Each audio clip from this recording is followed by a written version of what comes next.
What is going on, everyone? My name is Andy. Welcome back to another FPL video, and today I'm doing a bit of a guide for those of you that are free hitting in game week 18, which there are a lot of people doing that, of course, which is why I'm doing this video. And the idea is to go through some of the basics, right? Kind of FAQ of all the questions that I see get asked about the free hit, and then we're going to be looking at kind of best teams, worst teams, players to target, how the fixtures might play out and stuff like that. So it's more of an overall look at game week 18 and the free hit in particular, and then based on kind of the shortlist and stuff and the things I talk about in this video, I'll do a draft video tomorrow, my kind of initial thoughts on a draft before I lock it in next week if I decide to free hit. So going to start off with the basics, then look at the teams, the fixtures and stuff like that. So if you enjoy this video, please do give it a like, hit that subscribe button if you're new around here, and let's jump into it. Okay, so I'm going to go through some of the basics. Now I kind of did this on a video recently, but I'm going to go through it again because I keep seeing the same questions asked over and over again. And I think even if people have been playing FPL for a while, I still see some of these kind of topics misunderstood, right? So the first one is, yes, you get unlimited transfers. So if you've hit the free hit button, you can make as many transfers as you want between now and game week 18, and it's not going to cost you any points hits or anything like that. It basically works like a wild card, apart from you don't get the team kept for the next game week. So whatever team you had for game week 17 will be the same team you get back for game week 19, no matter what transfers you make in game week 18 on the free hit. You only get those transfers for game week 18. In terms of whether you should activate the free hit early or late, usually in a normal season, as soon as you know you're going to free hit, you activate the button and you make use of the price rises and price falls, right? The only reason people are talking about it so much this year is because we just had postponements. Now, as I've said on recent videos, we've only had 4 postponements, I think, from like 160 plus fixtures. But as people were pointing out to me on the stream last night, that has happened in the last like 1 or 2 weeks. A lot of them, right? So there was the Aston Villa, I think it was Newcastle game a few weeks ago, and then we've had 3 more since then. And obviously Man City played against Chelsea, so they're probably okay now. But obviously Fulham in particular, we've not seen them play for a couple of fixtures. And obviously we've seen, like, without getting into it too much, we've seen cases and stuff rising in the UK, which is making people think that there might be a postponement to football. The Premier League have come out and said they're not looking to do that, so I don't think it will be an issue. But of course, in a week's time, there might be more cases that, you know, players test positive for and more games that get called off. So that's one of the reasons to leave hitting the button as late as possible. One of the reasons to activate it, though, is because player prices will go up and then you might not be able to afford the same team. So, for example, right, people are all looking at Arsenal players right now. Saka's just gone up to 5.3 million. Tierney's just gone up to 5.4 million. So if you only had like 0.1 to spare and you missed those price rises, then suddenly you can't afford the same team that you could before. So there's pros and cons. For what it's worth, if you're putting together a draft and you're pretty happy with the team, you don't think there's too many changes to be made, and you've got a lot of money left over, then I would just wait, right? There's no advantage to hitting it early. If the money's tight, then I think I would probably go down the route of what are the chances that so many of those fixtures get called off that we're worried. Like, if you're worried, save it. If you're not, activate it early. That's kind of the pros and cons. Transfers aren't saved. So obviously, like I said earlier, any transfers you make this week are just for this week. Anyone that thinks they can make a transfer, so for example, in my team, right, if I took out Harry Kane for Raheem Sterling and then hit my free hit, I would lose Sterling when it comes to game week 19. I would just get Kane back. You can't make transfers and then expect them to be there for game week 19. Any moves you make before you hit the button will be wiped as soon as you hit the button. And you only keep it for this week. I can't reiterate that enough. Because people think you can use a transfer and that'll stick for game week 19. It doesn't. In terms of price rises and falls, this is probably where it gets a little bit complicated without some more visual stuff. But if you put a free hit together, like for example, Saka and Tierney, if you had Tierney in your free hit before they rose in price, then you wouldn't have to pay that extra 0.1 million. But you obviously can't make advantage of that for your game week 19 team. So if you haven't got Tierney, you're not going to get any money back for him when you get your game week 19 team back. And also, players will rise and fall that you don't have in your free hit team that you have in your original team. So for example, for me, I've got Calvert-Lewin in my game week 17 team. If he falls in price in game week 18, whether I free hit him in or not, in game week 19, I will have lost that money. So you still lose and gain money on players from your game week 17 team. The one thing to really point out here when you're tinkering with your team is if you've got a player that's risen in price right? So for me, for Calvert-Lewin, I got him at 7 million. I think he's 7.7 now or something like that. So I've gained about 0.3 million. If I'm tinkering with my team, my free hit team this is now for Game Week 18, and I remove him and I put in Callum Wilson, and then I decide that I want Calvert-Lewin back, right? And I confirm it. So I've taken Calvert-Lewin out, I put Callum Wilson in, I confirm it, I see the team, it's looking good. Then a few days later, I want to put Calvert-Lewin back in. Well, he's going to cost me 7.7 now instead of what, the 7.3 or 7.4 million that it was before. I have to buy him back at his higher price. But when I get back to Game Week 19, he'll still be at that lower cost, if that makes sense, right? So prices rise and fall on the free hit in Game Week 18. And they make a difference to your free hit team, but you don't save any of that money that you've pocketed, right? So if you haven't got Saka in your normal team, he's gone up in your free hit team. Yes, if you got him in early for Game Week 18, you won't have to pay extra for him, but you haven't gained anything for your Game Week 19 team, right?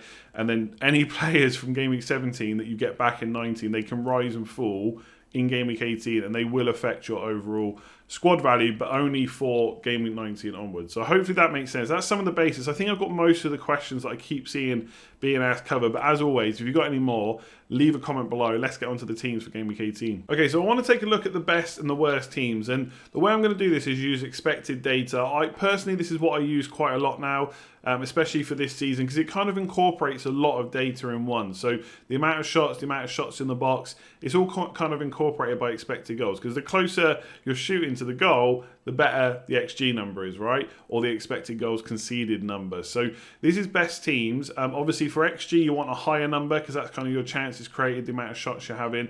For expected goals conceded, you want it to be a lower number because that's less chances you're giving to the opposition. And also this takes out bias, right? I'm just taking numbers. I haven't made these up. I've taken them all from Fantasy Football Scout. And I've chosen the top 6 because there's probably about 6 to 8 teams that you're probably going to look to target on the free hit. And also it fits on the screen quite nicely. So this is on average per game so far this season, right? So Aston Villa, out of all this is just for a Game Week 18 teams, by the way. I've removed all the ones not playing this week. Aston Villa are the best team, 1.8 expected goals per game so far this season. That's really good. Not quite as high as Man City from last year, but to be that high this year, extremely good. Then it's Man City, as you might expect, although they haven't been anywhere near as good as last year so far, but I think they're showing signs of some improvement, shown against Chelsea in particular. So 1.69, then it's Man United at 1.65, Brighton at 1.47. I do think Brighton are kind of such a weird team this year. They're not doing well. Right? You could see a point over the next few weeks if they keep losing games that Potter might be out of a job. But in terms of the expected data, they're doing really well. And you can say, well, they've got more pay and Connolly up front. They're not as good a finisher as, De Bruyne, Sterling, Rashford, Bruno Fernandes, whoever it might be. But that only makes such a bit of a difference, right? In terms of the amount of chances they're creating a lot. So 1.47 is really high. So they're playing Man City. Maybe Man City got something to worry about from a defensive point of view. Then you've got Spurs, 1.42. We know how good Kane and Son in particular have been so far this year. And Spurs have been pretty good, although there are 4 teams ahead of them this year. And then Everton 1.37. It's worth noting Arsenal are just behind. I think it's 1.32. So they're not too far behind. Arsenal do make it onto the worst teams for expected goals, but that's just because there's 6 ahead of them, right? There's 6 very good teams or pretty good teams ahead of them so far. And then in terms of expected goals conceded, so Man City are the best team, 0.88. That is really good, right? You've seen that in the amount of clean sheets they've had recently. Yes, they conceded to Chelsea. It was last minute. There was literally 40 seconds of the game left, or 40 seconds of extra time or added on time left. They nearly kept a clean sheet against Chelsea. They can keep a clean sheet against anyone. That's extremely good. I want at least 1 Man City defender, potentially 2, which we'll talk about in a bit. Then it's Brighton, 1.10. So again, out of all the teams so far this season, on a per game average, for Game Week 18 teams, Brighton are the second best defence. I know that doesn't show in the amount of goals conceded, and I know there'll be a lot of people that say results is all that matters. I get that. But Brighton are performing well from an attacking perspective and performing well from a defensive perspective. At some point, that's going to go well for them. In Game Week 18, they're playing Man City, so probably not. But they are a pretty good defence. And then the next 2 are really interesting because they're playing each other. So Villa the best attack, Spurs the 5th best. And then in terms of defensive performances, they've been the 3rd and the 4th best team. So that game's really hard to call, and I'm going to talk about the fixtures in just a minute.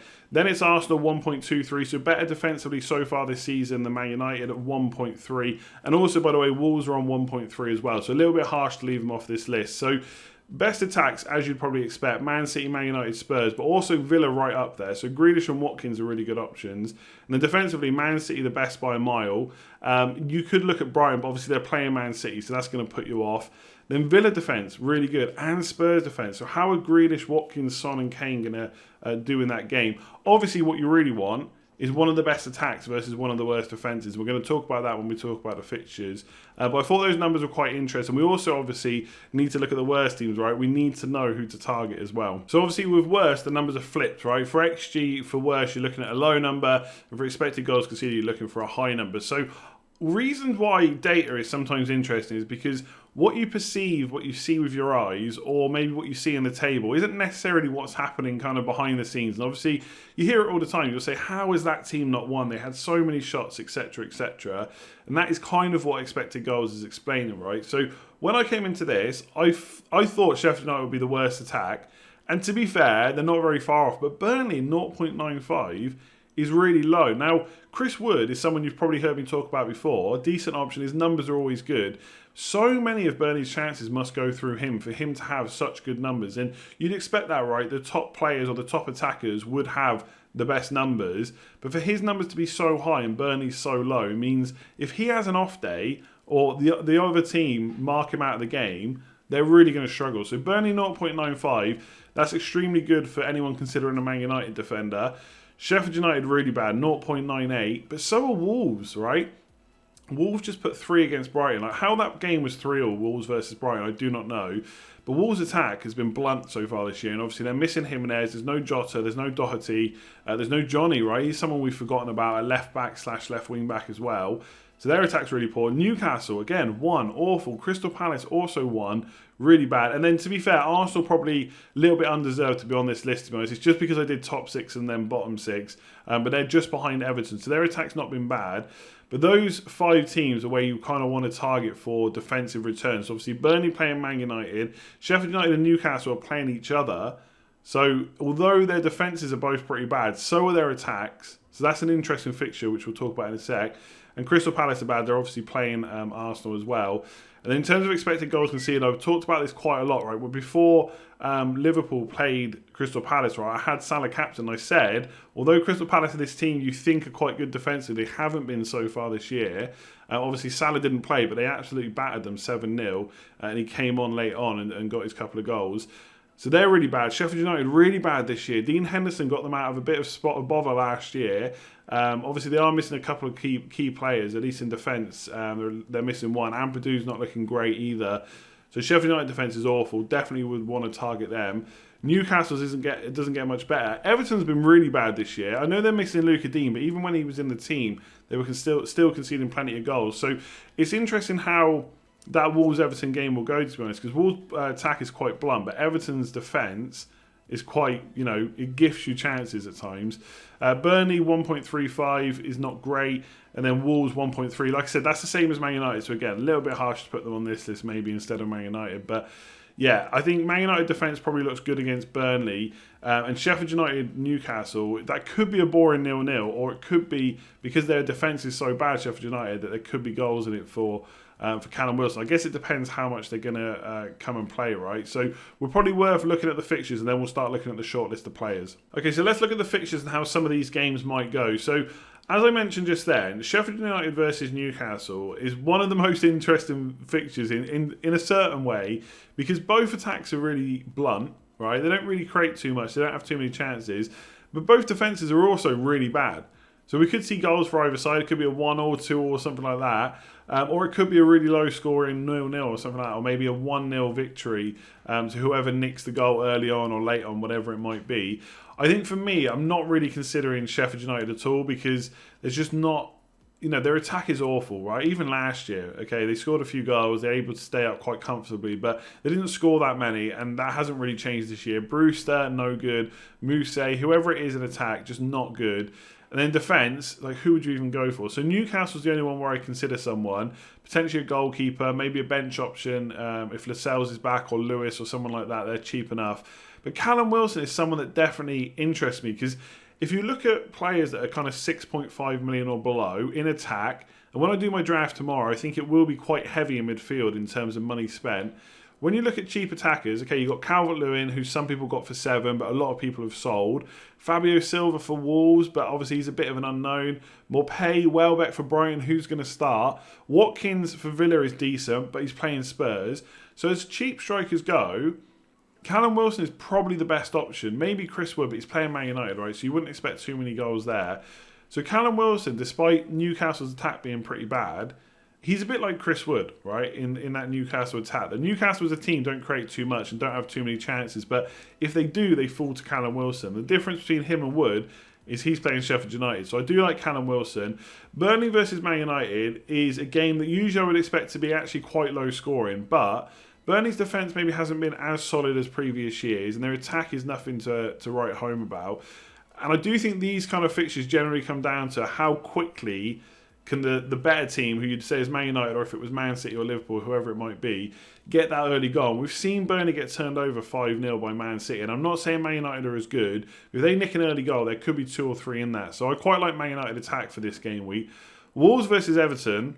Again, both defences not been great so far this year. Wolves' attack in particular has been pretty bad, but Everton give up so many chances. I could see goals in this one. And also it's worth noting that okay, some players aren't going to get rested in the cup games, but some players will, and this is going to give teams now a bit of a chance to have a break, right? So I'm recording this on the 4th of January. We've just finished most of the fixtures for the week. We've still got Liverpool game to go tonight for game week 17, but a lot of the players now are going to have like a 10-day break. Some will play in the cup games, I get that. But they're going to have a 10-day break. And I think what we've seen over Christmas for some teams is a bit of tiredness. Everton in particular, Calvert-Lewin looked pretty tired against West Ham. Rodriguez only played a few minutes. Richarlison wasn't long back. It's going to be different when they play against Wolves. And if Luca Dean or someone like that can get back as well, it's a bit of a different side. So, yes, Calvert-Lewin hasn't scored for a while, but also James Rodriguez has missed a lot of games. And I do think they looked better straight away as soon as he came on against West Ham. I know they didn't score, but they did look like a different team. So I think there's goals in the Wolves-Everton game, and I wouldn't write too many players off from this. Like Neto is a good enabler. Calvert-Lewin's a pretty decent option. Even James Rodriguez, right? If you're going for a cheap midfielder, is not that bad of a play. So I don't mind that fixture either. Man City versus Brighton. Look, as good as Brighton's numbers are, everyone's back in Man City. A triple up looks almost essential for this week, I would say. Whether it's double defence, triple defence, or double attack, whatever it might be, I think 3 City players looks good. Villa versus Spurs is really difficult because I've talked about Spurs a lot recently, and even against Leeds, I'm still not sure what to make of Spurs. They scored 3 goals, but how much of that was down to them wanting to go out and attack? And I think Villa on the counter have been pretty good, and I think Mourinho is going to be worried about Villa. And it's not to say that Kane and Son are bad options, because I would definitely consider them. I'm sure I'll have at least one, if not both of them in my team. But the Villa defence is decent. And on their day, so is their attack. And they caused Man United a few problems. I think they'll do the same to Spurs. If Spurs try and attack them, then Ollie Watkins and Grealish in particular are so good on the counter, they could cause problems for Spurs. So personally, I think this will be quite a low-scoring game. We saw Man United versus Villa was only 2-1. I can't imagine there's too many goals in it for either side here. So you're kind of trying to back the right horse, right? If it's 2 goals, will Kane and Son be involved for both of them? If it's 2 goals for Villa, will Grealish have set them up, etc.?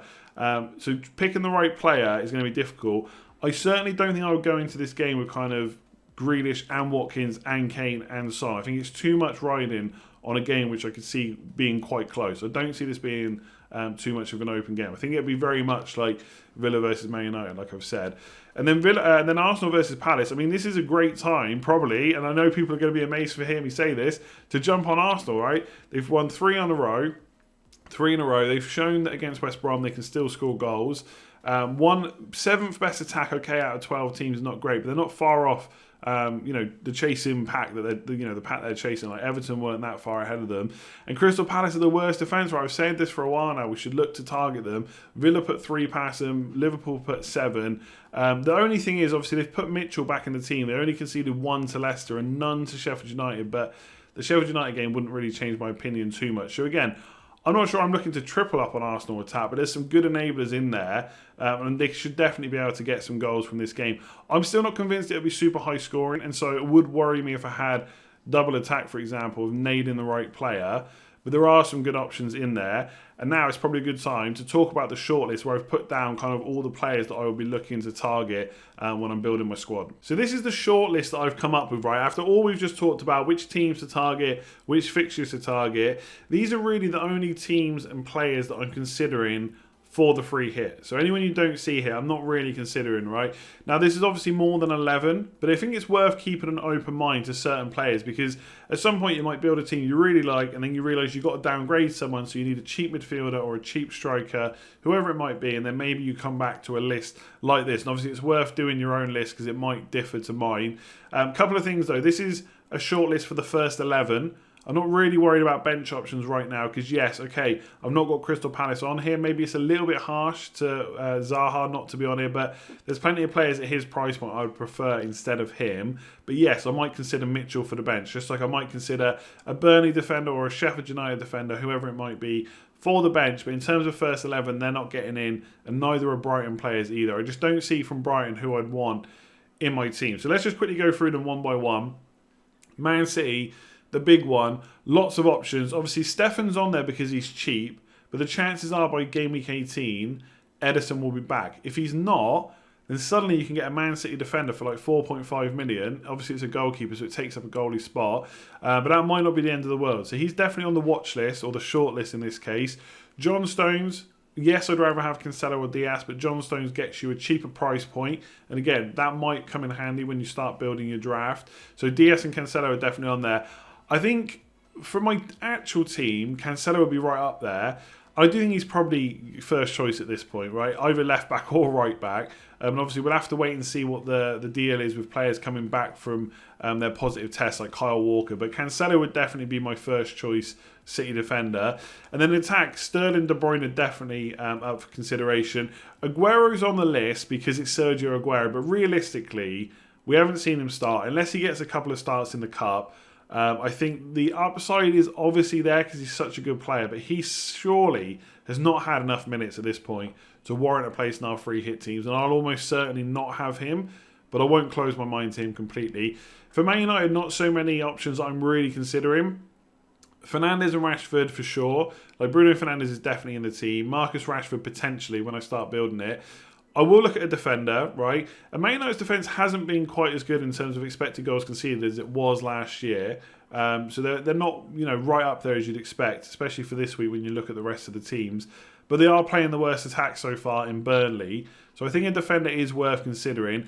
And times when I could see a Man United defender coming into play is, okay, a lot of you will probably go Cancelo and Diaz or Cancelo and Stones, whoever it might be.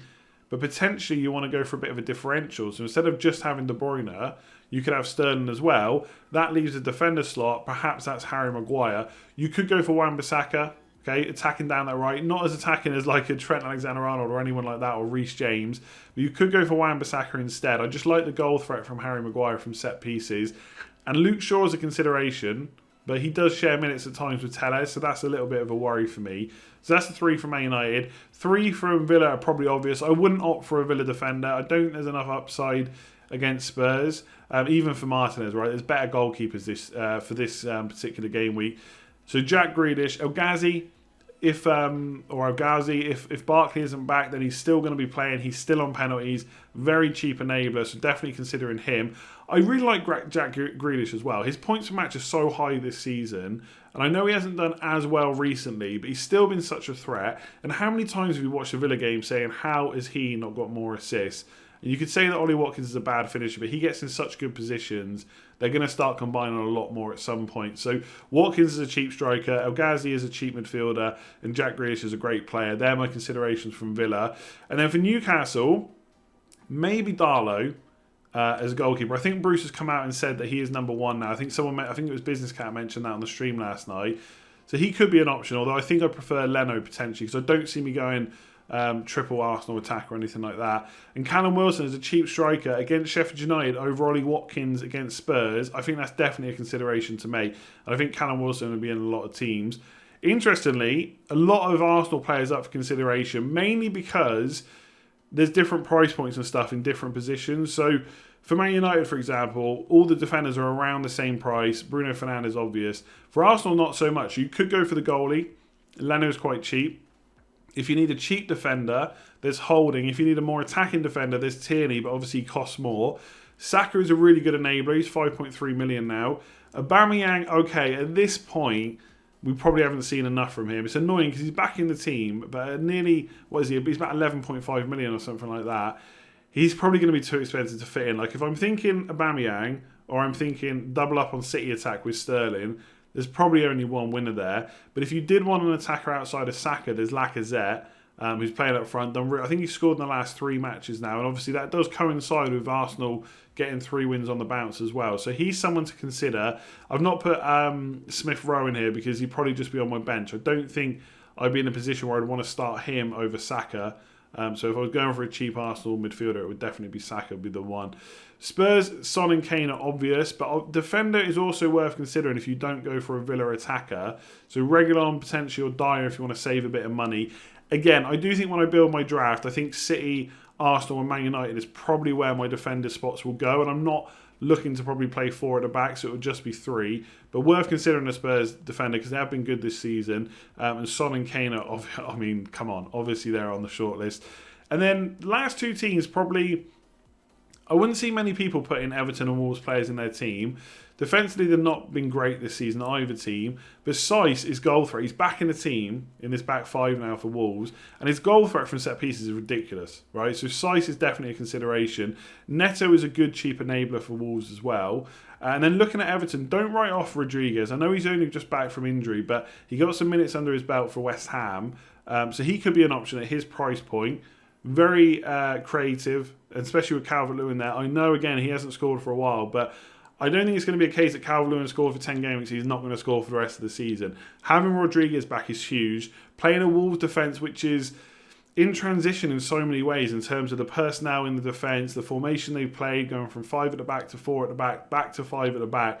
They're kind of a little bit all over the place, Wolves, at the moment. Just conceded 3 to Brighton. There's no reason why Everton can't score in this game. So, as a cheap striker again, if we're looking at Watkins and Wilson, Calvert-Lewin definitely has to be on the list as well. If you've sold him, okay, he's probably a bit expensive now to buy back. If you've had him since 7 and you've still got him like me, he's definitely one to consider. So, quite a few players on this shortlist. Like I said, there's a few that are absolutely nailed. I think a Man City defender, Bruno Fernandes, De Bruyne, are pretty much nailed. And then I'm kind of thinking about the players I've got on this list. So I've only got 3 really cheap attackers, so Calvert-Lewin, Watkins and Wilson. So then it's how many expensive attackers do I want to fit? You could put Lacazette in as cheap-ish, but after that it's only really Harry Kane and maybe Sergio Aguero, but I don't think he's really in the debate. So going 3 up front from this shortlist probably isn't how I'm going to play it. I think 3-5-2 is probably the way to go. But when I do my drafts tomorrow, I'll come up with a few different ones and kind of run through them. So maybe a 3-5-2, a 3-4-3, and we'll pick and choose a few different players. But that's my shortlist. Let me know in the comments below, is there anyone major that I've missed off that I should be thinking about? So there we go. That's it for this one. Hopefully it was useful and hopefully you enjoyed it. I did this a little bit different to normal. Like, I'd usually just jump straight into a draft video, to be honest. But this gets you thinking about the teams to target, the teams to avoid, and maybe a short list of players to pick from. Because you don't want to be so kind of narrow thinking that you've got 11 in mind and you don't think about any other players, because that's not really a good strategy. So hopefully this got you thinking. And if you've got any questions about the free hit, any players that I need to add to my shortlist, do leave me a comment below. And if you've enjoyed it, of course, give it a like and hit that subscribe button. There will be draft videos between now and the deadline. I've got a wildcard video planned. There's loads of stuff coming, obviously, throughout the rest of the season as well. So subscribe, hit that notification bell. And if you want to support me and the channel a bit further, if you're enjoying the content, I do have Patreon. There's extra content over there, WhatsApp access, Slack community as well. So click that link in the description below and it will take you straight through to all that and explain it. And anyone that signs up goes up on the Patreon Legends Wall as well. So if you do sign up, I'll get you added before the next video / stream as well. So loads of people already signed up. So thank you very much to all of you. And for anyone that considers it, thanks very much as well. Hopefully you enjoyed it. Last time I'm going to say that. Give it a like if you have. Hit subscribe if you're new around here. I will have a draft video out tomorrow. Until then, I'll catch you soon.